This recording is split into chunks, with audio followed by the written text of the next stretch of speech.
Good afternoon, everybody. As always, my name is JC, and welcome to my channel, Everyman's Thoughts.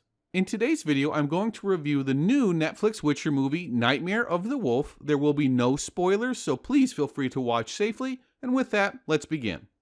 It's been a long time since I've made a Witcher video, so this feels great. Nightmare of the Wolf tells the backstory of Vesemir and the fortress Kaer Morhen. For those that don't know, Vesemir is considered a father figure to Geralt of Rivia, and Kaer Morhen is the, let's say, home turf or base of operations for all Witchers. So, as you can imagine, both hold very high levels of importance for fans of the series. For fans, the strength of the movie will come from being able to fill in the blanks on some of the most important historical events for the series.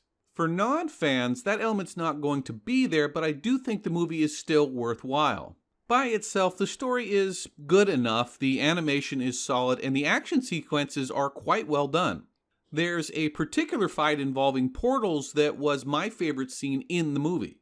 In a nutshell, fans of the series will like this movie and appreciate the history. Non-fans will think it's just okay and soon forget about it. As the movie has relatively high production values, you can trace almost all of its problems to its paltry 80-minute runtime. Think of it this way, your average Witcher episode was 60 minutes long, but when we're trying to tell the formative events of Vesemir's life and the fate of Kaer Morhen, we only get 20 minutes more? The story was just too ambitious for the amount of time they had to tell it. Nobody's looking for a Hobbit trilogy here, but giving the story a full 2 hours could have turned it into something special. There was good writing here with some clever ideas.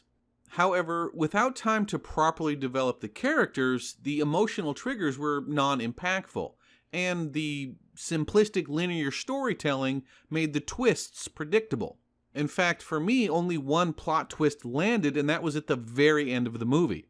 To compound upon that, there were some interesting subplots that would have added much needed depth and nuance to the characters and the story in general, but due to what I'm sure were time constraints, these subplots were marginalized. Given the restrictions they were working with, I would have liked to have seen less time spent on the ancillary stories like the love interest and more emphasis placed on the bridge between Deglan and Geralt.